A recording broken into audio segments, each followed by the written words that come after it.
Bem-vindos ao The Innovation Office, um web show promovido pela AmCham que tem como objetivo abrir as portas dos escritórios de inovação do país e perceber como os seus líderes pensam, constroem e entregam inovação, para que outras organizações e líderes possam aprender com a sua experiência.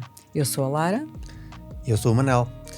Hoje abrimos a porta do Innovation Office a alguém que é, sem exagero, uma das maiores referências na ciência, na tecnologia e no pensamento sobre o futuro.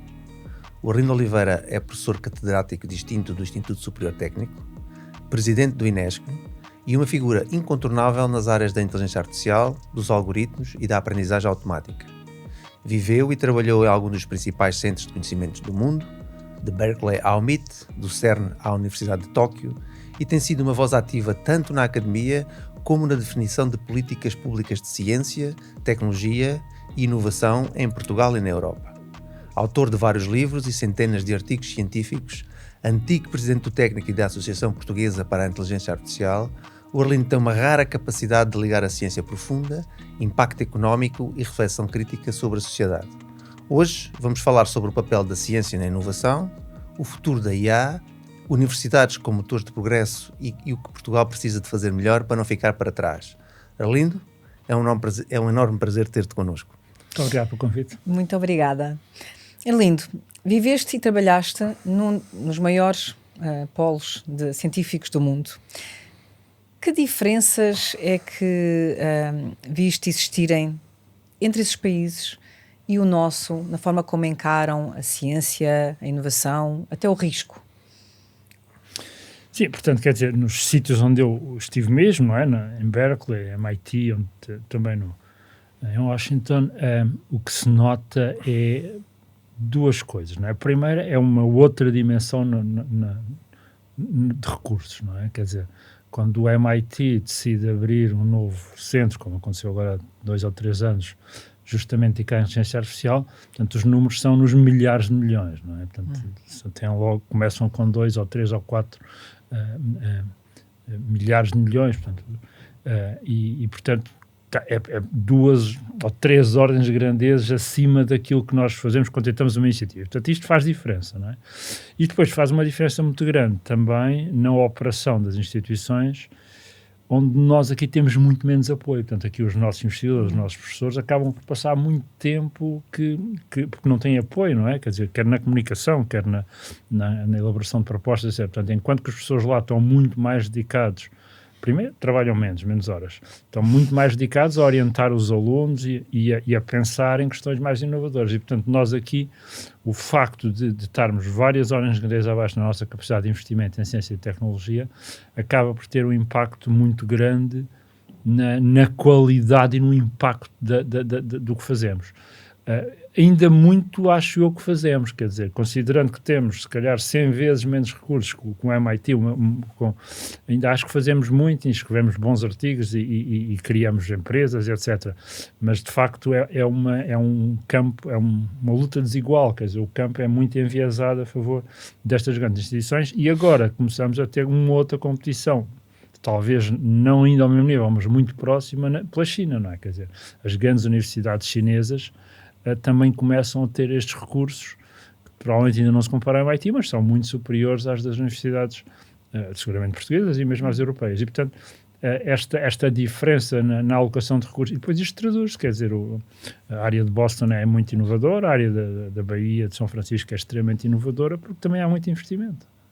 Então, termo de investimento. Interessante este tema da China, que eu, por acaso, nesta área ainda não tinha pensado nisto. Não, as maiores universidades chinesas de topo neste momento têm esta capacidade de investimento e estão a ir buscar, provavelmente não contratam muitos investigadores americanos, mas contratam muitos investigadores chineses que trabalham nos Estados Unidos. Okay. Portanto, o termo da escala aqui faz uma grande diferença. Faz uma grande diferença, exatamente. Tu conheces bem este meio académico e olhando para as nossas universidades, o que é que achas que elas podem fazer mais para transformar o conhecimento em inovação? Bom, eu acho que, apesar de tudo, as coisas têm melhorado bastante. Eu conheço melhor o técnico, onde desempenhei funções.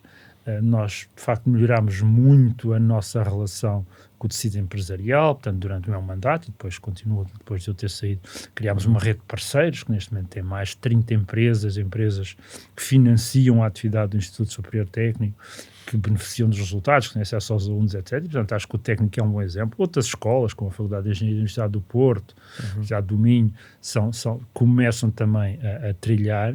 Agora, temos novamente o problema da escala, não é? Enquanto que a cota para ser sócio da rede de parceiros do MIT são 2 milhões por ano, não é? E cá a nossa cota são 50 mil euros, portanto vamos parar nas duas ordens de grandeza. Para dizer a verdade, a cota mais baixa é 20 mil, mas mesmo assim estão a perceber a ideia, não é? Há ali 2 ordens de grandeza, isso faz uma grande diferença. É claro que as empresas têm outra dimensão, mas mesmo as nossas, quer dizer, nenhuma grande empresa nossa pensaria, paga aos 50, aos 100 mil, ou o que for da cota, mas não paga 1 milhão, portanto há aqui uma diferença, e temos grandes empresas, não é? Portanto, ainda não há, de facto, esta cultura de suportar a inovação nas universidades. Isto é muito verdade nas grandes universidades americanas, e ainda é menos verdade cá. Agora, estamos a melhorar, quer dizer, estamos a conseguir, e acho que tem sido feito um grande caminho. Agora, há uma coisa que é preciso ver agora também, e que está a ajudar um bocadinho, que é, nesta área em particular de inteligência artificial, há muitas empresas que estão na linha da frente também em Portugal, não é? E, portanto, há muito trabalho que era feito como investigação na universidade, mas neste momento é feito em forte colaboração entre as universidades e empresas, como a FIDSAI, como a Critical, tínhamos a Unbabel até há pouco tempo, etc. E, portanto, eu acho que estamos a avançar. Temos um problema de dimensão em termos de investimento, e temos um outro problema, que é as empresas têm alguma capacidade de retenção, mas o resto do sistema empresarial está a ter pouca capacidade de retenção dos nossos graduados. Metade dos graduados do técnico vão para o estrangeiro. O que é bom, se houvesse um fluxo oposto, mas não há um fluxo com a mesma dimensão. Portanto, mais ou menos metade dos nossos graduados estão de facto a trabalhar no estrangeiro, como têm melhores condições, é atrativo, e a Europa neste momento é o país deles. Não é? E o que é que acha que se pode fazer, não é?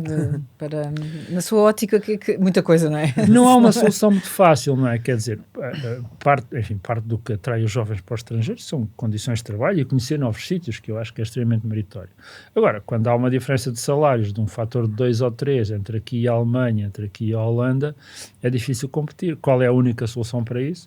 A única solução é realmente o país tornar-se mais produtivo. Portanto, nós temos de ter mais produtividade, nós temos de ter melhores salários, não por decreto, mas sim porque produzimos mais, porque vendemos mais produtos, criamos mais produtos, exportamos mais. A taxa de crescimento de Portugal não tem sido assim grande coisa e devia ser superior à média europeia para haver uma convergência, não é?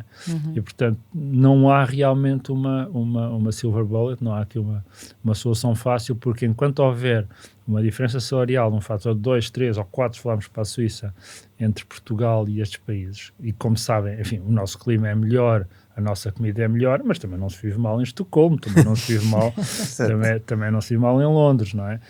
E, portanto, de facto, é muito atrativo, e a única maneira é a economia crescer.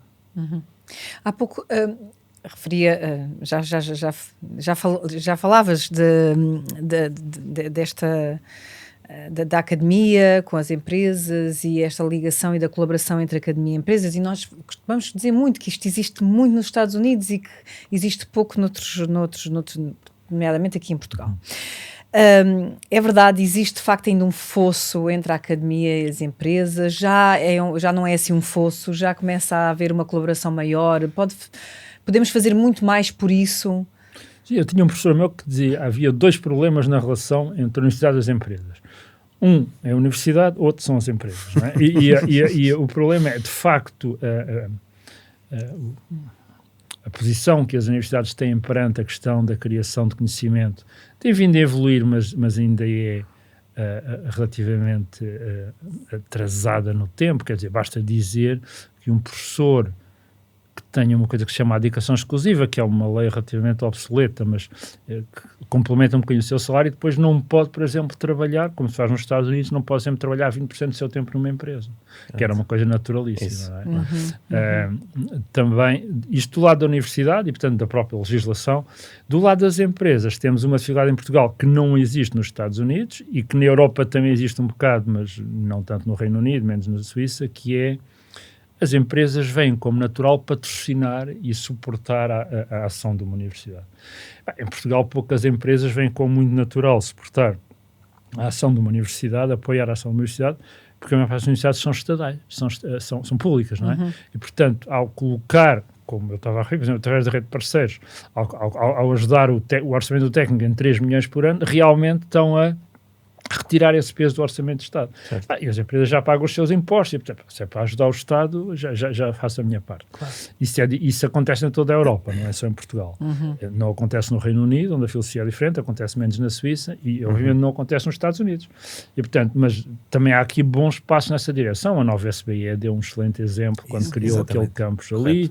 Nós também fizemos aqui, conheceram o Innovation Center no Arco Cego, foi feito inteiramente com dinheiro de patrocinadores, a Fidelidade foi um grande patrocinador e outros.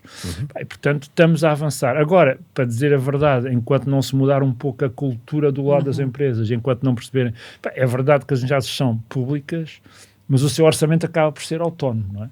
É claro que também temos de ter cuidado aqui e as empresas... mas se a gente começar a dar muito dinheiro às universidades, o Estado tem uma boa razão para meter lá menos dinheiro. E essa é uma preocupação sempre presente entre os dirigentes académicos e as empresas, não é? Não vou meter um euro que substitui um euro que vem do orçamento de Estado, não é? E, de facto, o orçamento de Estado, a componente da componente do orçamento de Estado para as universidades tem crescido muito lentamente nos últimos anos. Portanto, a maior parte do que tem crescido no orçamento das universidades tem vindo justamente destas outras fontes que as universidades, as mais dinâmicas, arranjaram. A Técnica, a Nova, a FEUP, a Universidade do Porto, e, portanto, têm conseguido arranjar outros financiamentos, mas, de facto, não tem havido um crescimento e, portanto, as universidades, o sistema universitário português está claramente subfinanciado. Só para terem uma ideia, o orçamento do técnico anda à volta de 100 milhões de euros por ano. O orçamento de uma escola suíça comparada com a nossa anda ali à volta de mais de 1.000 milhões. O orçamento do MIT são 3.000 milhões, portanto, tem a mesma dimensão. Portanto, o orçamento do MIT é 30 vezes maior que o nosso globalmente, não é? Portanto, estamos claramente subfinanciados, não há maneira de comparar com universidades inglesas, francesas, alemãs ou holandesas. E quando há esse investimento privado, é possível criar pontos sem comprometer a qualidade científica? Acho que sim, até acaba por se verificar que em muitos casos as empresas trazem problemas e desafios interessantes. Portanto, também há uma das dificuldades tradicionalmente no nosso sistema é que uma fração dos investigadores, dos professores, acabavam por não estar suficientemente ligados ao tecido empresarial e à realidade empresarial para atacarem problemas realmente chave e relevantes. E, portanto, acaba por haver alguma fração, não toda seguramente, mas uma fração da investigação que era relativamente académica, não eram problemas realmente importantes, chave, etc. E, portanto, muitas das empresas, e algumas que eu referi há bocadinho, trazem problemas e que acabam por ser fontes de inspiração para os nossos investigadores, são trabalhos dos nossos alunos e, portanto, não há, de facto, aqui é o win-win nesse aspecto. Não é? É claro que há alguns casos onde as empresas, às vezes, veem a isto como uma forma de mão de obra barata, não é? E aí, sim, comprometemos. Mas isso é uma coisa que eu acho que se tem conseguido evitar, tipicamente, fazendo exigências e explicando às empresas que, está bem, vocês financiam uma bolsa, mas o aluno tem que fazer um trabalho que é uma tese, não é andar a fazer folhas de cálculo para o que seja. Certo. E quer dizer, aqui, nós já falamos aqui do orçamento, né? Mas também do ponto de vista da aposta que se faz em ciência e inovação, achas que temos foco, somos um país que consegue focar-se naquilo que realmente é essencial, que importa, ou acabamos por, às vezes, porque isso acontece em várias áreas, dispersar um pouco os recursos, o foco estratégico? Qual é que é a tua opinião relativamente a este ponto? É uma discussão profunda e é o seguinte. Não é, em termos de ciência e tecnologia, não é muito fácil fazer um planeamento top-down muito bem sucedido, porque é difícil ter os líderes, os visionários inspirados que percebem que daqui, quer dizer, ninguém teria investido em Large Language Models há 5 anos atrás, não é? Apenas há 5 anos, muito menos há 10. E, portanto, é relativamente... Portanto, e o José Mariano Gago, que é uma pessoa que eu admirava muito, sempre teve a teoria de que nós temos de financiar todas as áreas, porque não sabemos de onde é que realmente vem a inovação. Portanto, temos de financiar mesmo áreas que podem não parecer muito promissoras, como a matemática ou filosofia, mas nunca se sabe realmente. Claro que há níveis diferentes de financiamento.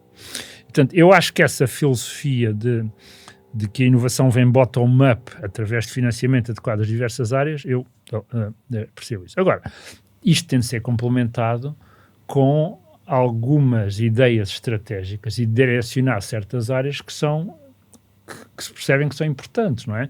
Se Portugal tem problemas de mobilidade, devíamos investir na mobilidade, não é?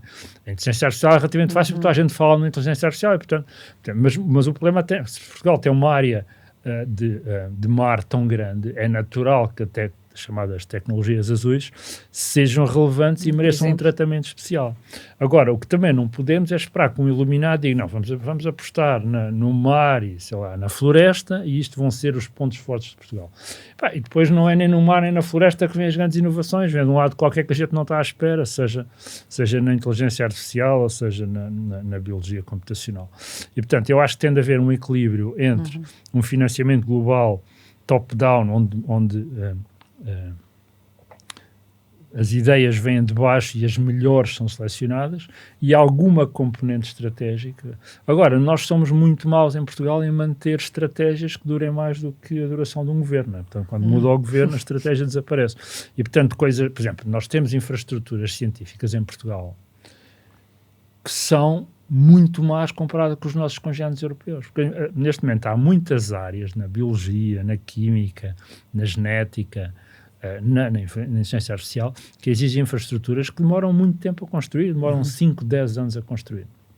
E não podemos montar uma infraestrutura sem saber se para o ano vai haver financiamento para esta infraestrutura. Nós temos um roteiro de infraestruturas científicas mas que não tem realmente financiamento de longo prazo. Portanto, todos os anos, mais ou menos, isto vem da FCT, a FCT decide, não é? E, portanto, isto compara-se muito mal com os nossos parceiros, que nós conhecemos bem, no norte da Europa, nos escandinavos, holandeses, alemães, onde têm planeamentos de muito mais longo prazo no financiamento, em particular das infraestruturas científicas e de outro tipo de coisas. Como nós somos muito de improvisar estas coisas, não é? Quando muda o governo, quando muda o ano, quando muda o orçamento, estamos mal servidos neste aspecto, e portanto o que é bom nos portugueses, que é adaptarem-se rapidamente, neste aspecto o planeamento estratégico nota-se muito. O caso das infraestruturas científicas é uma lacuna muito grande, porque nós de facto nunca sabemos se vamos ter financiamento para cada uma das infraestruturas no ano que vem. Portanto, enquanto as coisas deviam ser plurianuais, devia haver uma avaliação de 5 em 5 anos, algumas são para fechar, concursos novos são para abrir, e devia haver planeamento, enfim, não é planeamento ao infinito, mas de 5 em 5 anos é um período razoável, e não é isso que nós fazemos, ao contrário do que fazem os nossos congêneres do norte da Europa em particular, e da Inglaterra. Eu aproveitava o facto de termos aqui, não é? E sendo uma das pessoas que mais, de uma forma mais esclarecida, fala sobre a IA neste momento, até porque é um tema que toda a gente se julga um expert, mas na verdade nós temos uma pessoa que verdadeiramente sabe falar sobre o assunto. Eu procurava para te perguntar, no meio de todo este ruído, o que é realmente novo na IA, ou o que é só uma repetição e uma consequência daquilo que já vem a evoluir há muitos anos? Bom, as ideias que estão por trás da inteligência artificial já têm muitas décadas, não é? Aliás, têm 7 décadas. Mas há algumas, mas tem sido uma evolução relativamente progressiva, mas com saltos, não é? Portanto, as ideias de analítica e de que os dados têm muito valor e que as empresas têm de explorar os dados para extrair de valor comercial é uma coisa que tem décadas, não é? Quer dizer, provavelmente todas as empresas usam analítica, usam data lakes, data marts, etc. Portanto, não é assim uma coisa particularmente nova. É claro que cada vez temos mais dados e, portanto, isso melhora a tecnologia, melhora as aplicações. Depois, eu acho que há algumas coisas que são razoavelmente novas na dimensão e na qualidade que atingiram, e estas questões da capacidade para processar a linguagem, para processar a visão, são relativamente novas. Quer dizer, nós há 5 anos atrás não havia LLMs, e há 10, 12 anos atrás não havia nenhuma capacidade de processar imagens e vídeos, etc., que agora existe. E, portanto, eu acho que isto é realmente novo. Ainda não estamos, a meu ver, muitos frutos disto. São tecnologias relativamente recentes. Acho que as empresas e as instituições, as organizações têm de se adaptar e, portanto, aquelas taxas de crescimento que às vezes vemos 1 ou 2% do PIB devido à IA ou o que for, se a gente conseguir 1% ao ano, eu acho que já não ficava muito mal. É claro que 1% durante 10 anos já são 10% e daqui a 20 já são composto, é 20 e tal por cento. E 20%, 10% mesmo assim do PIB ainda é bastante, não é? Certo. Agora, acho que não devemos esperar uma adoção muito, muito rápida, porque temos de mudar os processos, temos de mudar as culturas, temos de formar as pessoas, temos de adaptar as empresas, os modelos de negócio, e portanto eu acho que a tecnologia em si tem de facto um potencial muito grande, e acho que daqui a 20 anos vamos ver, se formos fazer as contas de onde é que vem o valor acrescentado, vai vir de áreas significativamente diferentes. Agora, não vai acontecer para o ano, não vai acontecer em 2 anos, porque estas coisas demoram tempo. Mas eu acho que o impacto vai ser grande. Acho que o impacto vai ser grande e que vamos começar a ver impactos que às vezes preocupam as pessoas, como, por exemplo, o aumento do desemprego ou da procura por certas profissões. Vamos começar a ver isso, por exemplo, em call centers, em apoio ao cliente, Certo. em algumas áreas da informática e da codificação e seguramente outras áreas. Mas, quer dizer, nós neste momento também não estamos limitados pela taxa de desemprego, estamos limitados pela falta de pessoas e, portanto, se tivermos sistemas mais eficientes que nos reduzem pessoas que estão em profissões de menor valor acrescentado e forem para profissões de maior valor acrescentado, isso até acaba por ser bom. Portugal, em particular, como a população tem envelhecida, está extremamente limitado pela falta de recursos humanos qualificados, até por causa do fenómeno da imigração qualificada que eu referi há bocadinho. Sim. Quer dizer, portanto, nas nossas áreas, quase que se pode assumir que todas as áreas beneficiariam da inteligência artificial. Mas será que não há coisas que simplesmente não deveríamos esperar que a AI resolva? Ou seja, há aqui algum sítio onde devêssemos colocar um limite? Ou achas que não? Que isto realmente é algo que pode ser imersivo em qualquer área? É difícil. Eu acho que são escolhas mais sociais do que tecnológicas. Por exemplo, pensemos na justiça, não é? Será que é razoável usar IA para preparar decisões que depois um juiz toma? Será que é razoável usar IA para analisar casos e apresentar, não sei, resumos ou o que for para decisão? É razoável os juristas e os advogados usarem IA para prepararem uns documentos?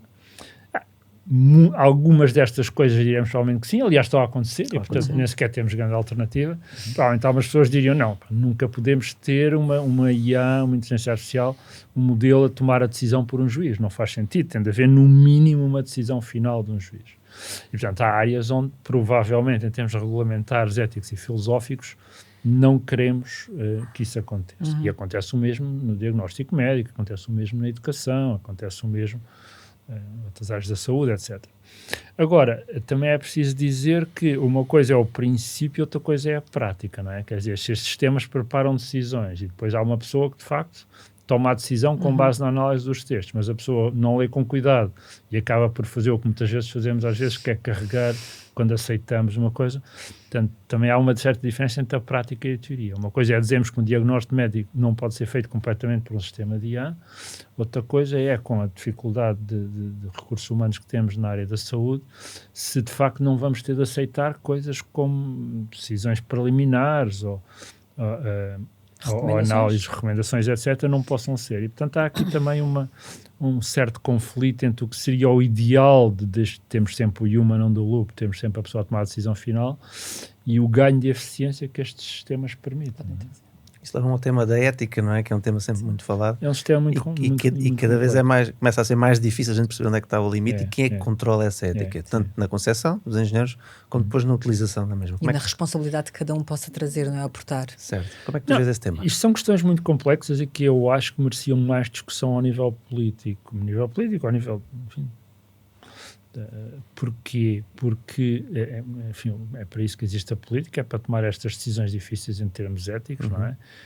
Muita da discussão ao nível político acaba por se centrar em coisas relativamente acessórias, mas há decisões que de facto deviam ser muito discutidas, e algumas delas que ainda não são importantes agora, mas cá daqui a 2 ou 3 ou 4 anos passam a ser importantes. Uma pessoa que fica desempregada com 50 anos e que não é empregável porque não tem as competências certas porque, digamos, foi substituída por um sistema de IA, tem ou não direito a um subsídio de desemprego, enfim, são questões éticas complexas que eu acho que deviam ser discutidas com mais profundidade. A própria questão do rendimento mínimo garantido, não é? O RBI, o rendimento incondicional. Sim.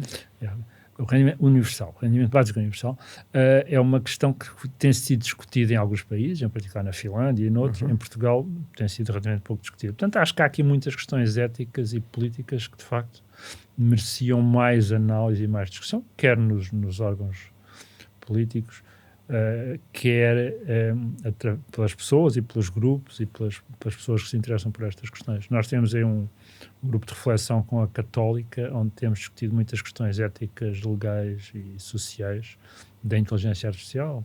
Publicámos algumas coisas, temos feito uns workshops e as discussões são bastante interessantes. E também temos tido bastante fonte de documentos para análise, uma vez que a União Europeia tem gerado muita documentação. Mas essa análise geralmente grande, não é? Portanto, o regulamento de inteligência artificial são 300 e tal páginas. Portanto, mas depois não é um bocado inconsequente, depois de tanta informação, como é que a gente depois pode, na prática, garantir que esse trabalho resulta em medidas... Aquilo acaba por ter impacto, não é? Não é óbvio que o impacto seja todo positivo, não é? Porque coisas como o Regulamento Geral de Proteção de Dados, por exemplo, que é meritório de um ponto de vista de salvaguarda dos direitos das pessoas, mas acaba, como sabem, por muitas vezes por trazer pesos grandes às empresas, não é? Porque para garantir determinadas disposições do Regulamento Geral de Proteção de Dados, há uma série de coisas. O regulamento de IA vai ter exatamente as mesmas consequências, o DSA, o DMA, os serviços digitais, dos mercados digitais, vão ter outras consequências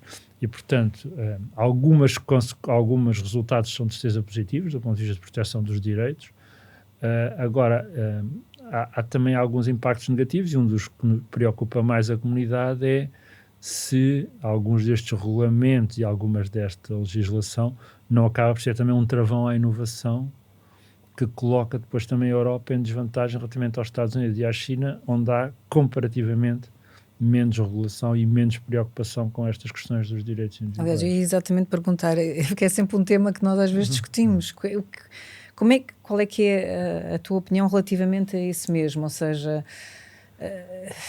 esta relação que temos, que por um lado é boa, está de facto a tornar-nos menos inovadores, menos criativos e, portanto, estamos a ficar para trás quando comparados não só com os Estados Unidos, também com a China e a Ásia. Né? Mais regulação e menos investimentos, não é? Como falamos no início. Também, não é completamente óbvio, não é totalmente líquido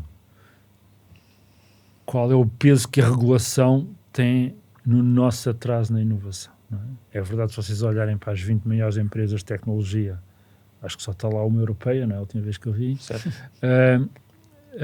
Mas também é difícil argumentar com bases sólidas que é a regulação europeia que causou essa situação, não é? Que essas 19 empresas sejam americanas e chinesas. Existem outros fatores, não é? A fragmentação do mercado europeu, a fragmentação legislativa da Europa, apesar de tudo os Estados têm leis diferentes, mesmo a própria fragmentação cultural, que também é maior que nos Estados Unidos, e portanto há aqui diversos fatores e nós não podemos fazer uma experiência que é o que é que seria a Europa se não houvesse legislação, o que é que seria a Europa se não houvesse o GDPR, se não houvesse os tratados europeus. E portanto é relativamente difícil. Agora, há um facto que é realmente a capacidade de inovação da Europa, especialmente em novas tecnologias, pelo menos não tem sido comparável à dos Estados Unidos e da China. Esse é um facto. O que é que podemos fazer? Se calhar devíamos identificar mais claramente, e os economistas, os especialistas deviam identificar mais claramente, quais são as reais barreiras. É a regulação excessiva, temos provavelmente de controlar isso. Ou se há outras barreiras, como por exemplo o menor espírito empreendedor, não é? Como as maiores, se calhar a própria rede de segurança social acaba em alguns casos como funcionar contra nós, devia até funcionar a favor, não é? Porque o empreendedor, em princípio, sabe que não fica no desemprego, mas mesmo isso pode acabar a funcionar contra nós, se as pessoas tiverem um salário confortável e relativamente também não correm riscos. Portanto, há aqui uma série de critérios. Houve há pouco tempo ali um workshop sobre isso, na nova SBE, por acaso, e tivemos a assistir a esta questão e foi feito um relatório, portanto, identificámos uma série de causas, a questão da redução do reduzido nível de financiamento de capital de risco. Depois também há questões culturais, não é? Portanto, quando um empreendedor falha nos Estados Unidos tem relativamente poucas consequências, quando falha em Portugal às vezes é difícil, ou pelo menos é difícil fazer a segunda empresa, não é? Portanto, há questões culturais. Agora, como eu disse, o resultado líquido, porém, é que não estamos a ver a Europa a recuperar do atraso em termos de inovação nesta área tecnológica. Isso é que é verdade. E nós não temos completa noção, no mundo ocidental, da velocidade de inovação na China. A China, aquilo acaba por ser relativamente pouco conhecido. Alguns conhecemos, o DeepSeek, o Kren, etc. Mas, de facto, a velocidade com que a China está a adotar e a transformar em valor acrescentado estas tecnologias é seguramente comparável à dos Estados Unidos, embora menos visível aqui, e desse ponto de vista a Europa não está claramente a acompanhar isso. E no meio deste contexto todo, achas que Portugal pode ser, de alguma vez, relevante na IA a nível internacional? E se em que áreas? Ou em que nicho? Pois, já me fizeram essa pergunta. Às vezes eu tenho sempre... Quer dizer, nós somos muito pequeninos. Temos de ter noção que somos pequeninos, não é? Somos 2% da Europa, não é? E somos uma fração de 1% em termos mundiais. Portanto, é difícil ver... É verdade que na Baía Área de São Francisco também só vivem 30 milhões, também são só 3 vezes mais que Portugal, mas é completamente diferente. Daqueles 30 milhões há milhões e milhões que trabalham em tecnologia e portanto, é difícil ver como é que um país com a nossa dimensão pode ter um papel relevante. Agora, há algumas coisas que jogam ao nosso favor. Temos o nosso sistema educativo é muito bom, portanto, as nossas universidades formam muito bons engenheiros e técnicos desta área. Temos uma dimensão interessante para fazer alguns pilotos. É mais fácil fazer um piloto em Portugal do que numa Alemanha ou numa França ou seguramente nos Estados Unidos. E nós somos early adopters, portanto somos pessoas que veem inovação com bons olhos, não é? E portanto eu acho que isso são coisas que jogam um bocadinho a nosso favor. Aliás, se vocês virem o número de unicórnios per capita em Portugal é muito elevado em termos europeus. Per capita, não é? Per capita, claro. Acho que temos mais unicórnios que Espanha, não é? Que é impressionante. E, portanto, também fogem muito, não é? Mas depois fogem de cá. Fogem um bocadinho, pois, é verdade. Mas pronto, mas de qualquer maneira, eu acho que há de facto, somos inovadores, gostamos de adotar novas tecnologias, somos curiosos de alguma maneira e menos conservadores do que alguns outros países. E, portanto, ao nível europeu, acho que aí temos alguma vantagem competitiva.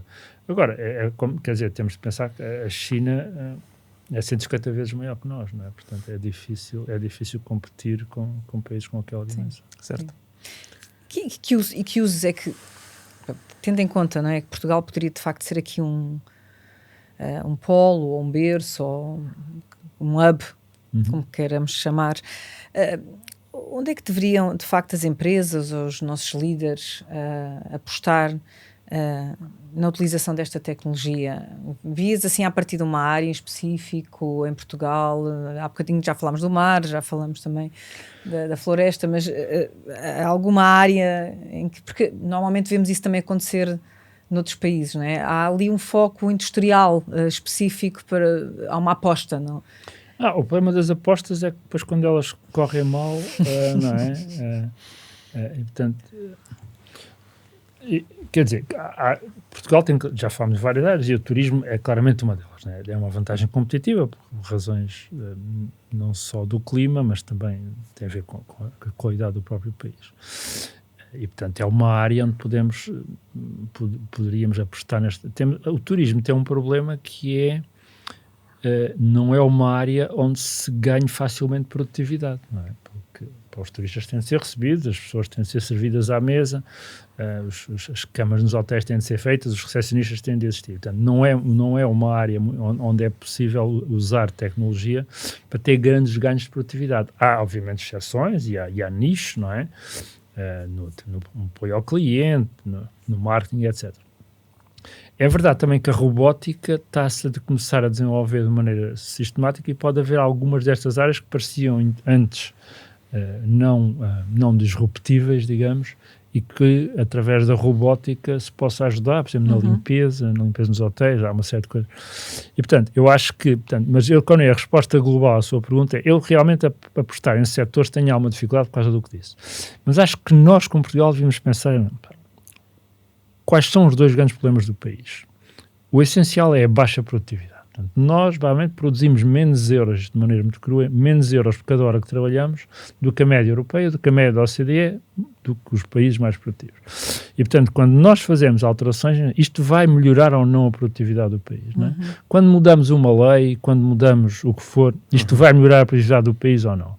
Porque estamos a tentar resolver outros problemas, mas não melhora a produtividade, o problema essencial vai se manter. Continuamos a produzir pouco, continuamos a ganhar pouco, continuamos a ser pouco atrativos.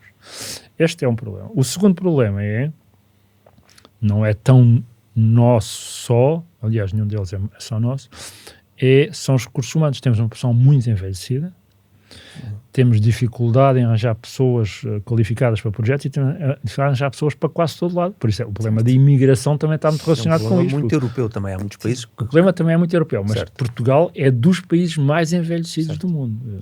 Não sei agora se somos o terceiro ou o quarto, mas Portugal é dos países mais envelhecidos do mundo. O Japão acho que é o primeiro, mas... E, portanto, nós temos de pensar nesta combinação de fatores. Temos de pensar em coisas. O que é que podemos fazer para aumentar a produtividade e o que é que podemos fazer para endereçar o problema do envelhecimento da população e da falta de recursos humanos. E, portanto, quando pensamos numa nova... Eu agora podia pôr algumas aqui, mas vão ser politicamente incorretas. Mas se nós conseguíssemos melhorar eficazmente a capacidade de cuidar de uma população envelhecida, de maneira que não fosse desumana, de certeza que isso tem valor. Tem valor. Claro. Claro. Se conseguirmos tratar mais eficazmente os turistas que recebemos, portanto, acho que tem de ser sempre visto desta maneira, não é? Em termos de produtividade e em termos da estrutura populacional, que é uma coisa que demora muito tempo a demorar, quer dizer, a mudar. Nós podemos vir a mudar a estrutura etária da nossa população, mas provavelmente vai demorar décadas.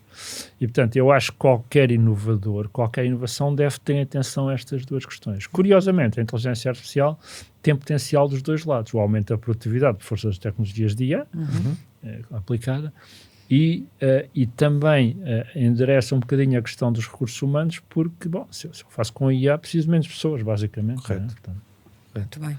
É claro que é genérico, não é, não é um fator de competitividade particularmente nosso, porque é mais ou menos verdade para todos nós. Mas como temos baixa produtividade, é mais fácil subi-la do que um país que já tem muito alta produtividade. Sim. E como temos falta de recursos humanos, é mais fácil, ganhamos mais, não é? Portanto, é um bocadinho uma vantagem competitiva de Portugal no uso da IA, porque endereça e ajuda a minorar as duas grandes limitações que nós temos. Certo. Bom, esta conversa está muito agradável, mas o tempo vai passando. E se calhar ia terminar com uma pergunta mais futuristas, não é? E é uma pergunta difícil, que é sempre, como é que tu vês o futuro, não é? Hoje em dia é sempre cada vez é mais difícil para ver o futuro, porque há muitas variáveis, muita incerteza. Mas obviamente com o conhecimento que tens, como é que tu vês o futuro também desta IA, como é que ela nos vai ajudar? E se calhar especificamente se na inovação, que é o tema deste podcast, se essa capacidade criativa vai continuar a ser um exclusivo do ser humano? Ou se a IA vai ter aí também um papel ativo? Pois, fazer previsões é difícil, especialmente sobre o futuro. É uma coisa antiga, que é a Dinamarca. Eu não sei se a evolução relativamente disruptiva e rápida que tem ocorrido nas últimas décadas se vai manter ou não. Pode acontecer que desacelere, pode haver problemas que não conseguimos resolver, há alguns problemas que ainda não resolvemos, seguramente o problema do raciocínio, estes modelos têm muitos dados e muito inteligentes, mas não são muito bons a raciocinar, não é? O problema da aprendizagem contínua, de se adaptarem continuamente sem esquecerem o que sabem, é também um problema essencial. E, portanto, não é óbvio que a tecnologia continua a acelerar, e que a própria escala que até agora tem suportado, o scale-up tem suportado estes ganhos todos, continua a ter esse impacto. Mas se não desacelerar significativamente, eu acho que estes sistemas vão ser muito poderosos. Portanto, eu tenho vários alunos e alunas a trabalhar na área do raciocínio, na área da descoberta científica, na área da descoberta de novo conhecimento, e eu posso estar enganado, e isto pode de facto desacelerar, mas eu acho que vamos começar a ver novas descobertas técnicas e científicas a ser feitas por estes sistemas, novos sistemas de software e novos sistemas de inteligência artificial a serem projetados em grande parte por estes sistemas, novos resultados científicos de coisa fundamental, de matemática, eventualmente até de física, a serem feitos por estes sistemas. E, portanto, já disse isto, e não é politicamente muito correto, mas eu acho que a capacidade de descobrir novo conhecimento provavelmente vai deixar de ser única do ser humano. Ok. Estes sistemas já descobriram algumas coisas, sempre empurrados ou dirigidos por humanos, portanto ainda não temos nenhum, apesar de algumas tentativas aí, ainda nenhum destes sistemas é o autor de uma descoberta revolucionária, mas parece-me provável que na próxima década, venhamos a ter descobertas significativas feitas por sistemas destes e, portanto, vamos ter de partilhar o prazer de fazer novas descobertas científicas com estes sistemas. Ok. E esperemos que isso corra bem e que essas descobertas sejam boas para a humanidade, novas baterias, novas moléculas, novos tratamentos. Já há muitos casos desses, como eu disse, sempre dirigidos pela ingenuidade e pela vontade de seres humanos que apontaram os sistemas para descobrir aquilo ou aquilo outro. Por exemplo, há pouco tempo um destes sistemas descobriu a maneira mais eficiente de multiplicar matrizes, é um problema matemático um bocadinho obscuro, mas muito interessante, a maneira mais eficiente de multiplicar matrizes, que é melhor do que o melhor algoritmo que se conhecia, que se chama o algoritmo de Strassen, que era conhecido há dezenas de anos. E, portanto, estas descobertas são possíveis e eu acho que estes sistemas vão de facto, tirar-nos o monopólio da descoberta científica. Provavelmente não em termos de descobertas completamente revolucionárias, não vai ser uma nova teoria da relatividade ou uma nova teoria da evolução, mas há muitas outras coisas mais pequenas que também não exigem alterações profundas de paradigma. Pronto, e já nos abre aqui, pelo menos, o apetite para um mundo novo e para novas discussões no futuro. Obrigado, Arlindo. Muito obrigada. Muito obrigado pelo convite. Muito obrigada a nós. E assim terminamos este episódio do Innovation Office. Arlindo, obrigado por esta conversa tão lúcida e necessária. Num tempo em que a inovação é muitas vezes reduzida a modas ou buzzwords, tivemos aqui profundidade, contexto social e tecnológico e uma lembrança essencial. Não há inovação sustentável sem ciência forte, pensamento crítico e visão de longo prazo. Um obrigado especial também ao Mel, que nos acolhe neste estudo incrível, e ao SAP, o nosso media partner. E como sempre, a todos os inovadores que estão desse lado. Já sabem, esta porta volta a abrir-se dentro de 2 semanas para o próximo episódio e estamos a contar com a vossa visita. Até lá, continuem a construir o futuro e a criar histórias épicas de inovação, para que as possamos contar por aqui depois. Até já!